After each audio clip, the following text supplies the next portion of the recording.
बसपा प्रमुख मायावती जी के बारे में ये चर्चित है कि वो अपराधियों को लेकर किसी भी तरह की नरमी नहीं बरतती हैं। पेशेवर अपराधियों को लेकर वे हमेशा से सख्त रही हैं। यहां तक कि 2007 से 2012 के बीच जब वे यूपी में सीएम थी, तो उमाकांत यादव को अपने आवास पर बुलाकर गिरफ्तार करवा दिया था। उनके बारे में कहा जाता है कि एक लोकप्रिय नारा है, चढ़गुंडन की छाती पर बटन दबेगी हाथी पर या दबेगा हाथी पर। आप सुधार करेंगे हमारे साथ विद्वान प्रवक्ता। मैं प्रवक्ता इसलिए कह रहा हूं कि समाज की एक जो डिसेंट ऑफ वॉइस है उसके वो प्रवक्ता हैं। दलित चिंतक हैं वो, हालांकि इससे इनकार करते हैं, अंबेडकरवादी कहते हैं। गौतम राणे सागर साहब हमारे साथ हैं। आपका बहुत बहुत स्वागत है। आज जिस विषय पर हम लोग जिधर बढ़ना चाहते हैं वो ये है, असल में एक बेचैनी है सत्ता से बाहर होने के बाद बसपा में। बसपा खुद को रिवाइव करना चाहती है, कभी ब्राह्मण्स को मिला के, कभी मुसलमानों को सहारे देके, और कई बार जिताऊ और टिकाऊ कैंडिडेट को खोज के। खबर आ रही है कि कुछ अपराधियों को 22 तारीख को पार्टी में शामिल कराया गया। हालांकि दो चार नाम है, लेकिन ये एक प्रवृत्ति है जिस मायावती के बारे में कहा जाता है कि असल में उत्तर प्रदेश को की राजनीति को जो लोग भी समझते हैं, एक पत्रकार, एक विद्यार्थी के तौर पे कम्युनिकेशन के, मैं भी समझता रहा हूं, आप तो अभी आगे आप बात रखेंगे ही, बहुत उनकी छवि एक दूसरे तरह से है। वो अपराध को लेकर बिल्कुल जीरो टॉलरेंस है उनकी नीति। कहा जा रहा है कि वसीम मेरठ के हैं जिन पे 56 एफआईआर दर्ज है, उनको शामिल कराया गया। उसी तरह सुशील फौजी को शामिल कराया गया। इसी तरह भारतीय जनता पार्टी के एक तरह से निष्कासित एक नेता थी मीनाक्षी सिंह, जिनके भाई पे रेप का आरोप था, उनको भी शामिल कराया गया। हालांकि अभी जब हम ये प्रोग्राम रिकॉर्ड कर रहे हैं तो ये कहा जा रहा है कि इन दोनों नेताओं को, जो ऊपर हमने बताया है, सुशील फौजी और वसीम, इनको बाहर का रास्ता दिखा दिया गया। हालांकि पंचायत के चुनाव में ही आए थे, लेकिन क्या मायावती में बदलाव आ गया है? क्या उनको भी लगने लगा है कि उनको आगे बढ़ने के लिए समाजवादी पार्टी का जो एक मोडस ऑपरेंडी है, दबंग प्रवृत्ति के ही कैंडिडेट्स की जरूरत होगी? इन सारे विषयों पर बात करने के लिए गौतम राणे सागर साहब हैं। थोड़ा सा इंट्रो लंबा हो गया, आपका बहुत बहुत स्वागत है। रुपेश जी, इस बात को समझने की जरूरत है।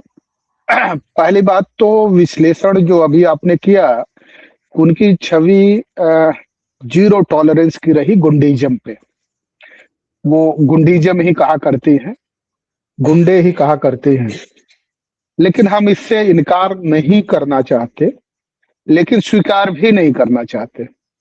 शायद आपको याद होगा कि 1995 में जब पहली बार स्टेट गेस्ट हाउस कांड हुआ था, उस कांड में अतीक अहमद को प्रमुखता से दिखाया गया था और ये माना जा रहा था कि अतीक अहमद उस सारे घटनाक्रम को लीड कर रहे थे। यानी जितने रमाकांत, उमाकांत यादव, अतीक अहमद, ये सारे लोग लीड कर रहे थे। अब बाद में आपने देखा होगा वही अतीक अहमद बीएसपी से मेंबर ऑफ पार्लियामेंट बने। वही अतीक अहमद बीएसपी में बड़े लंबे समय तक रहे। वही अतीक अहमद, ये कहा जाता था कि जब कांग्रेस ने पूरी तरह से बहुमत हासिल कर लिया तो ये अतीक अहमद कहते थे कि हम लीडर हैं, मैनेजर नहीं है। तो मैनेजरों का काम है कि किस तरह से सत्ता बचाई जा सकती है। मैनेजरों ने किया है। खासतौर से उनका इशारा अमर सिंह को लेकर के था कि अमर सिंह के बारे में ये भी कहा गया, फगन सिंह कुलस्ते जो आजकल मंत्री भी हैं, तो उन्होंने 1 करोड़ रुपया ले जाकर के सदन में ले जाकर के ये दिखाया गया था कि मुझे वोट करने के लिए, कांग्रेस के पक्ष में वोट करने के लिए ये पैसे दिए गए। ऐसी स्थिति में अगर अतीक अहमद, जिनके बारे में ये कहा गया कि बहन मायावती जी को जान से मारने की कोशिश की गई और उनके कपड़े फाड़े गए, और किसी महिला के कपड़े फाड़े जाए तो इससे ज्यादा जघन्य अपराध नहीं माना जाता। ऐसी स्थिति में उसी अतीक अहमद को बीएसपी में शामिल कराया गया, बाकायदा मेंबर ऑफ पार्लियामेंट बना। तो आप लोगों का जो निष्कर्ष है जीरो टॉलरेंस का, वो हमें समझ में नहीं आया, कभी भी समझ में नहीं आया। बार बार हम इस बात को कहते रहे कि मान्यवर कांशीराम जी जब तक थे, और हमें एक घटना याद है 1993 की, जब समाजवादी पार्टी और बीएसपी का गठबंधन हुआ था। उस समय बीएसपी बहन जी संपत्ति परियोजना में तब्दील नहीं हो पाई थी, बहुजन समाज पार्टी थी। उस वक्त मैं मंडल देख रहा था, इलाहाबाद मंडल देख रहा था। जंग बहादुर पटेल उस समय चाहते थे कि अतीक अहमद को टिकट मिल जाए, क्योंकि वो कोटे में, समाजवादी पार्टी कोटे में नहीं जा रही थी शहर पश्चिमी, और अति इसलिए वो चाहते थे कि बीएसपी के पक्ष में आने वाली है, तो बीएसपी से वो चुनाव लड़े। जब जंग बहादुर पटेल जी ने बकायदा कांशीराम साहब को कन्विंस कर लिया, तो मुझसे पूछा गया कि हाँ भाई आप बताइए। तो हमने कहा साहब जहां तक प्रश्न है अतीक अहमद को पार्टी से टिकट देने का, तो हमें लगता है कि आज से फिर जो है आपको अपनी पार्टी वाइंड अप करने के लिए तैयार हो जाना चाहिए। बोले ऐसा क्यों? अरे हमने कहा वो गुंडा है, सारे कार्यकर्ता उससे डरेंगे, सब उसके कहने पे चलने लगेंगे कि वो स्वतंत्र रूप से बात नहीं कर पाएगा। तो बोले फिर क्या किया जाए? तो हमने कहा अगर अतीक अहमद को जंग बहादुर जी ने एडजस्ट कराने का मन ही बना लिया है, तो दूसरा तरीका है, क्यों मन बनाया होगा, वो उस पर जाना नहीं, चूंकि आज वो इस दुनिया में है नहीं जंग बहादुर पटेल, तो उनके बारे में बात करना भी ठीक नहीं है, ज्यादा उस तरह का बात करना जो उनके चरित्र को धूमिल करता हो। हमने कहा जिस भी तरीके से ये कन्विंस हो गए होंगे अतीक अहमद से, तो आप ऐसा करिए वो सीट समाजवादी पार्टी के कोटे में छोड़ दीजिए, समाजवादी पार्टी अतीक को दे किसी को दे, वो हम लोगों की समस्या नहीं रहेगी। तो ऐसी स्थिति में उस समय बीएसपी से टिकट न दे करके अतीक अहमद को सीट छोड़ी गई, समाजवादी पार्टी ने दिया। कांशीराम साहब ने जैसे ही माना कि ये गुंडा आदमी है, इसके आने से पार्टी का तहस नहस हो सकता है, उन्होंने बहुजन समाज पार्टी को बहुजन समाज पार्टी बनाए रखने के लिए उससे हटा दिया। उस बात को उन्होंने माना, एक एक कार्यकर्ताओं की वो बात मानते थे। ये बड़ी खूबसूरती मान्यवर कांशीराम जी की थी। लेकिन बहन जी ने जब टिकट दिया अतीक अहमद को, तो बहन जी संपत्ति परियोजना बन चुकी थी, और संपत्ति परियोजना का काम एक ही होता है, लाभांश पर ध्यान देना, लाभांश पे केंद्रित होना। और उसी लिए आपने ये भी देखा होगा दीनानाथ भास्कर ने जाने कितने उनके चरित्र पे दाग लगाए थे, दीनानाथ भास्कर को भी दिया। बहुत सारे लोग ऐसे हैं। उमाकांत को फिर पार्टी में लाए, जो उमाकांत जान से मारने की कोशिश कर रहे थे।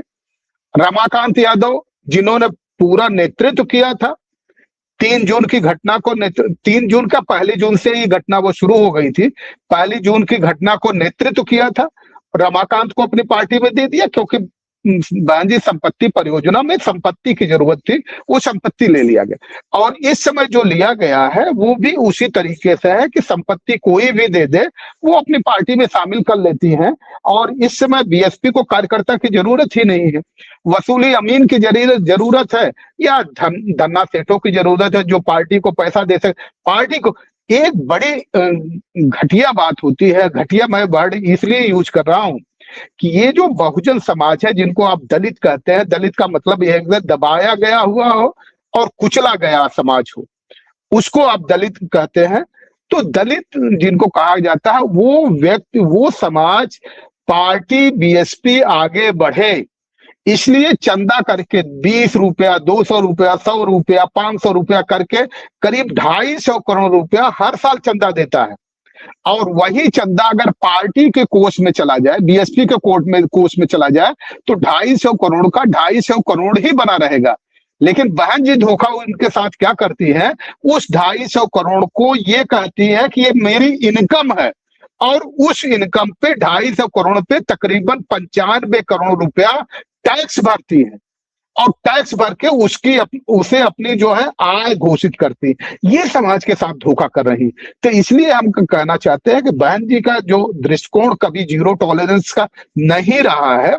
शुरुआती दौर में जब तक माननीय कांशीराम जी थे, तब तक उनको ये लगता था कि, और दूसरा ये यहाँ जिक्र करना जरूरी है, वो एक सामंतवादी सोच की महिला है।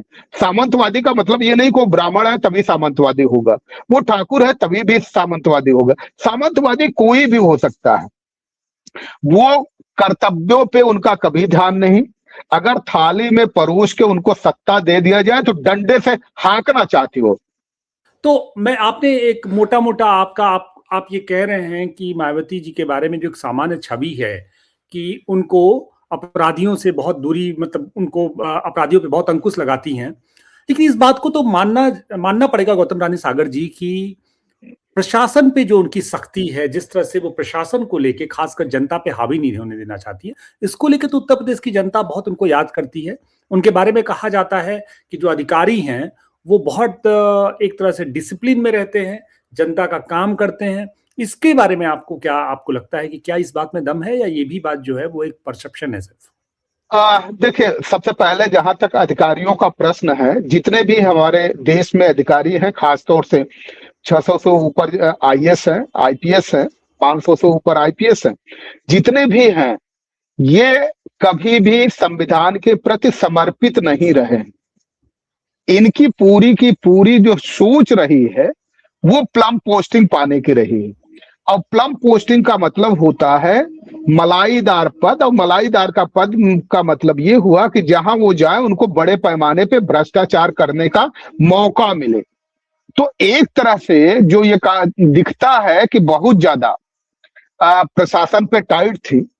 हाँ, थोड़ी देर के लिए बिल्कुल हम इस बात को मान सकते हैं कि उनके पीरियड में वो अपराधियों का उस तरह से खुलेआम पूरा सपोर्ट नहीं करती थी। ब्यूरोक्रेसी में उन्होंने एक संदेश दे दिया था कि अपराध पे कंट्रोल करना है। उसी तरह से जैसे एक आईएएस अगर ईमानदार है, तो इसका मतलब यह है कि वो तकरीबन अपने जीवन में 90 काम ऐसे मुफ्त में कर देता है जिससे उसको पॉपुलैरिटी मिल जाती है, और 10 काम में मोटा रकम ले लेता है, तो 90 लोग उसको कहने वाले मिल जाते हैं कि ये अधिकारी बहुत ही ईमानदार है। उसी तरह बहन मायावती जी के जमाने में था।